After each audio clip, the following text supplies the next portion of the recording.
welcome everybody. This is the talk of Stephan, Health Promotion Responses to the COVID-19 Pandemic. Third question. So there will be probably several waves. Well, we expect a second wave of COVID and maybe others of other pandemics or disasters. I mean, think about the environment. So what do you think are the health promotion recommendations for a sustainable response to the pandemic and for the future?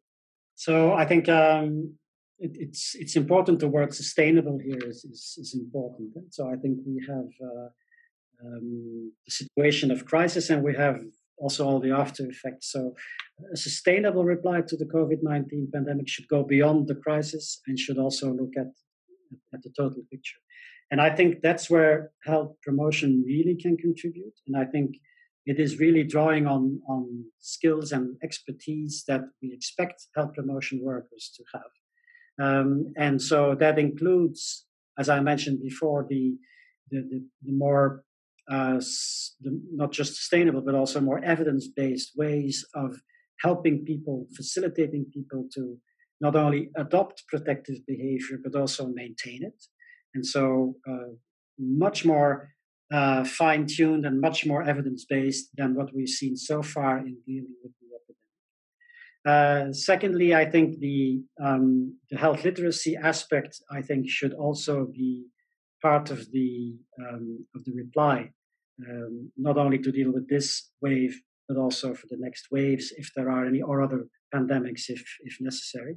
So I think we should rely on the fact that people will want information, will need information, and that will also help them to take their own control.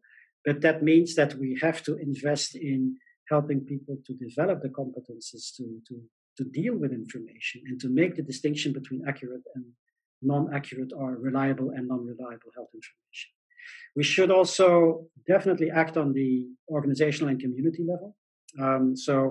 Meaning that we have to look at the strengths that are there, which, as we mentioned already, actually were surprisingly active and resilient. But I think it's important to not just leave it at that, but see, okay, how can we even strengthen that resilience of organizations, of communities?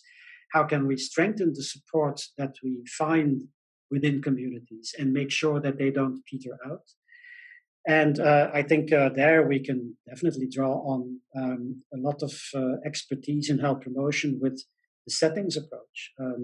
We know how for years we've worked on building health promoting schools, health promoting workplaces, universities, and cities, and so on. So I think this is something we should not just put aside. I think this is where it really becomes interesting and important. This is what we can help deliver, because that is not something other health workers, health specialists can bring in. This is our task. This is what health promotion can bring in. And that's one part of the answer.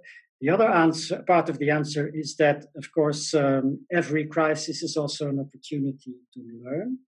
And we should probably learn from this crisis to face and give a better answer to the ones that might be coming up.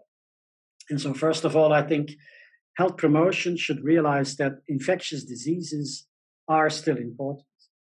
To some extent, we seem to have forgotten that a little bit. HIV/AIDS left aside, I think we have mainly looked at non-communicable diseases for good reasons, because they were the biggest burden of disease and still are a very big burden of disease all over the world, of course. But as COVID-19 teaches us, it's not the only threat. I think we have to stay also in connection with the possibility of new infectious diseases coming up. So I think we have to look at not only the importance of it, because that's not even our main task, but specifically on how we can rely on our knowledge to change and to build more resilience organizationally and individually. And that means that we not only look at explaining and using causal explanations, but also to look at how we can implement the knowledge that we have to a better way. So understanding the impact of the infectious disease and how to tackle them, but also implementing that knowledge. So that's one thing. The other thing I think we should really recognize as health promoters is that health is not something that's a standalone. Everybody working in health thinks that health is the most important thing in the world, and that's of course true. But health is not something that just happens. It's part of a bigger picture. And in the context of COVID-19, that's very apparent because it is basically a disease that came from animals and that somehow crossed over. It's also a disease that managed to spread across the world, not because it's not just by itself, but because of the mobility in this globalized world, and probably also the lack of attention for a sustainable environment. So if we want to tackle crises like this in the future, I think we have to look at one health, the one health that recognizes the interconnection between animal health and human health, between the planet's health and human health. And so this is something that I think health promotion as a discipline, subdiscipline, should also pay attention to. And then, of course, we should learn how to respond more swiftly to things that happen more like a crisis. Again, health promotion is not really the best fitted to respond quickly to crisis situations, but I think we can contribute. And if we look at how decisions are being made, organizations operate in times of crisis, there's no reason why health promotion should not be interested in that. And I think if we look at some of the knowledge that we already have, we know, for example, that things like social cohesion are incredibly important in times of crisis. We know that trust in public institutions is very important. So I think we can apply ourselves to trying to use our knowledge and link that also to dealing with crisis situation and possibly future epidemics. So I think we have to accept that